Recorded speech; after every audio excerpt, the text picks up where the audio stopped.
Hey, welcome to my poetry show. I'm going to go through all of these in detail. So we'll start with Evangeline by Longfellow, the nice gold and burgundy. And it has an inscription from 1919 on there. And the original Evangeline was published in 1847. So there's no date in this book, but it was printed somewhere between that. Macadian lovers Evangeline and Gabriel is what the story is about. There are a few images within this as well. So that's Evangeline. Then it goes into the poem. And there's some more images. In the twilight sat the lovers. And then this one is an Acadian boatman. And that's that one. Then we're going to go into Flint and Feather. This is by E. Pauline Johnson, which is actually the name of the high school I went to. So that's pretty cool. It was published in 1972.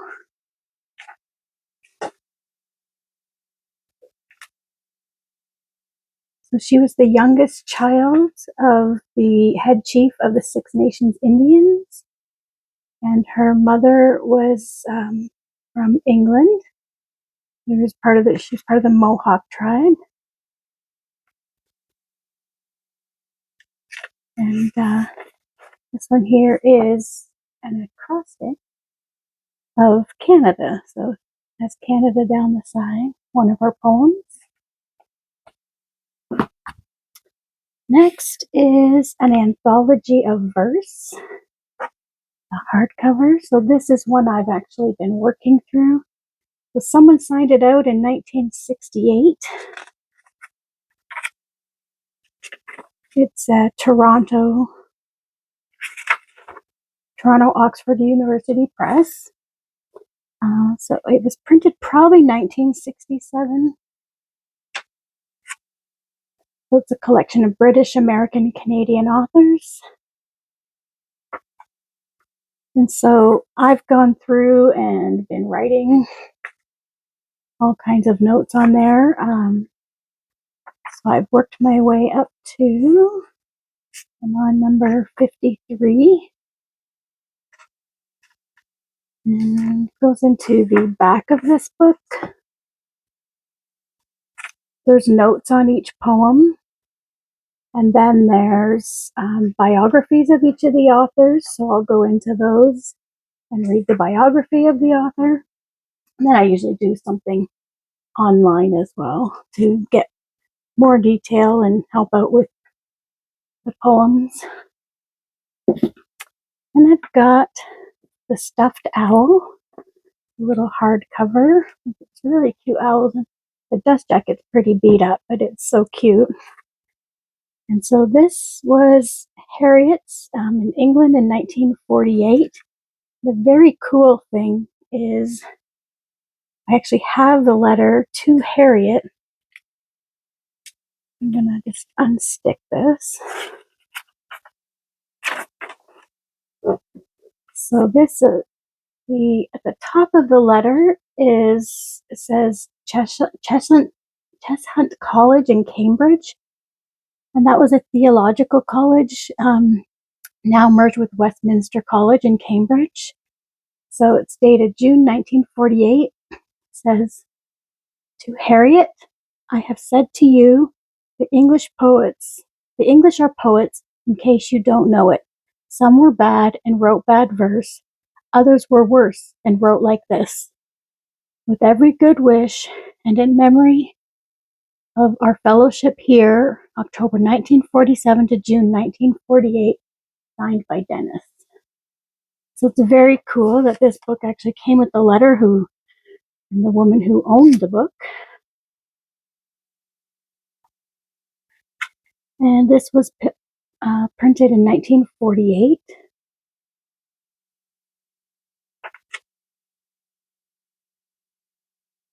This talks about there's good verse and there's bad good verse and bad bad verse.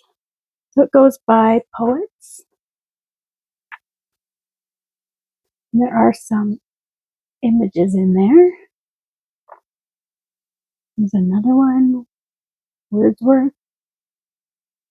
There's another one. This one is a sideways one.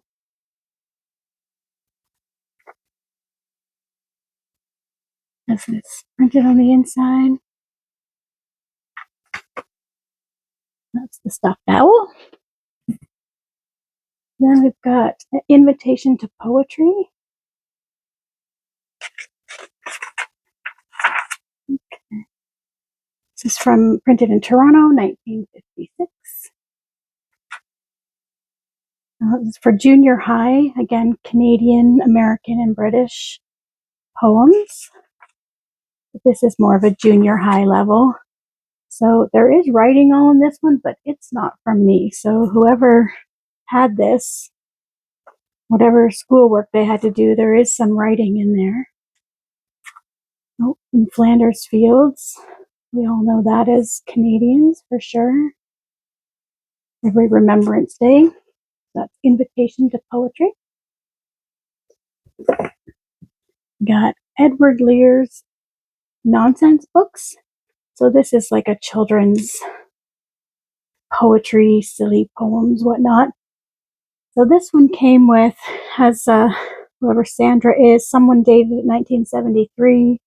These are 1969. They're not stamps, they're Canadian Christmas seals. And they were sold to raise money for the fight against tuberculosis. So that's what the little emblem is there. And this was 1967 it was printed. So it has lots of, there was an old man kind of section, all with a lot of diagrams. We got nonsense, songs, and stories. And we've got the alphabet. So the bountiful beetle, the hen, the gull, all the animals. And that's that one. Very cute. Next is Milk and Honey by Rupi Kaur. I'm not entirely sure how to say her name. So this I picked up not that long ago. And so I've actually been going through it and just, just making notes and whatnot. And I've actually been coloring in the little pictures. So here's a few of them. And it's this one. And there's this one. I like this one. Nothing is safer than the sound of you reading out loud to me. The perfect date. And this one. And this is where I'm at with coloring in the pictures. None of them are colored after this. And another one. Fall in love with your solitude. Oops. And so this one is more of a streams of consciousness type poem. Poetry. Frankness, raw emotion. There is some controversy over the poetry of this one.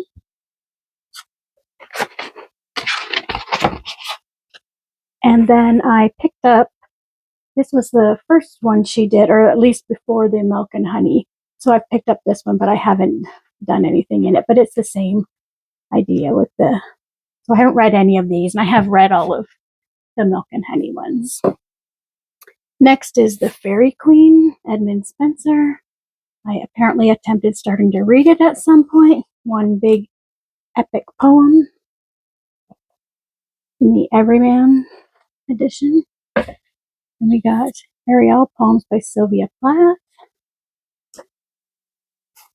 Got a crinkled corner. And we got Adventures in English Literature.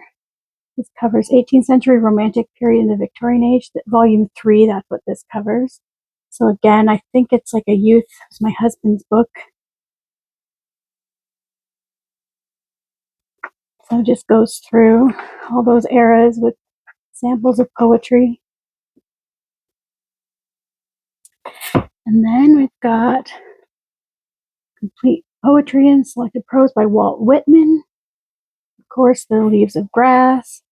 Again, I don't believe this isn't my writing in here. Song of Myself is part of that. It's the whole collection of Walt Whitman. And then we've got a couple little Dover thrift editions. The Robert Frost, The Road Not Taken. So The Road Not Taken, and then other poems. And then we've got Beowulf. Honestly, I should read this. It's so little and it's translated, so it's not supposed to be as difficult to read. Next is T.S. Eliot, Old Possum's Book of Practical Cats. Seems very cute. Little kitty on there. So these are all poems with really cute diagrams.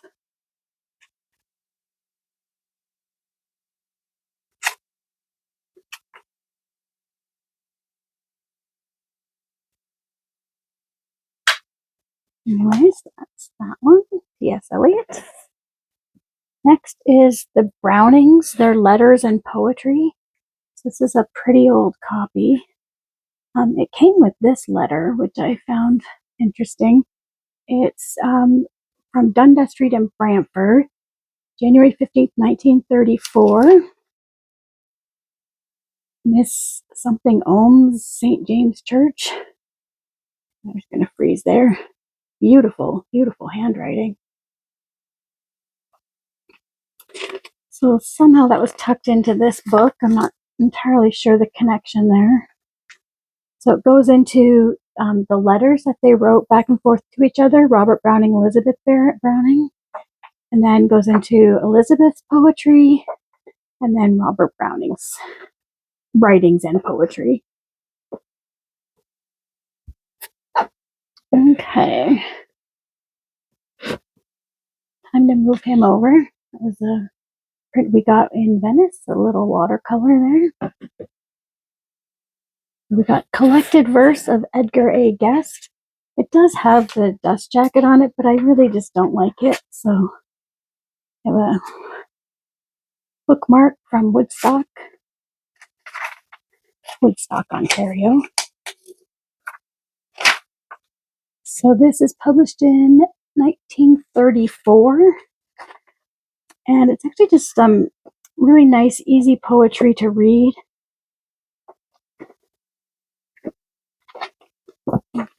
Other than the dust jacket, it's in great condition. Next, we've got Good Poems for Hard Times. So it's not by Garrison Keillor, it's selected by him. Okay. Oh, that's my bookmark. I guess I've gotten that far on the Spring for Mary Oliver. It's just a collection of various poets. This one is The Sound of Poetry. Another fun hardcover. This is another like children's one. I really like the diagrams in this one. So I kind of went to like each one of them. There's the contents. And then each section has like a really cute drawings. Just show a few from day to day. People everywhere. Going places. It's just so cute. Nimble Nonsense.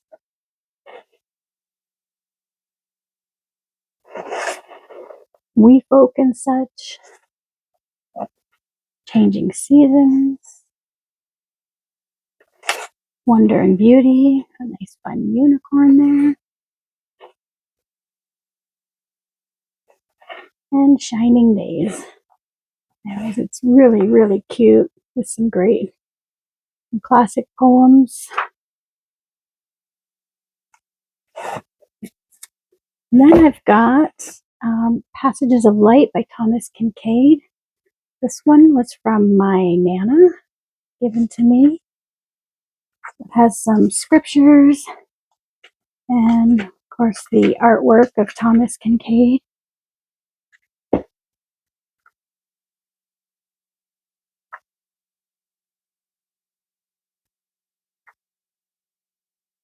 Probably get a lot of glare on these shiny pages here, but Light of the World.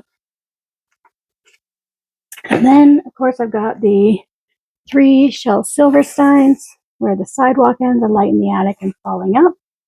These are just super cute, fun, silly poems. I grew up loving these poetry books. And actually, I've got my grandson into them lately. So he's 9 and really, really had fun reading those. So got 3 of those. And then we've got Emily Dickinson poems. So just a collection. I've read that far, I guess.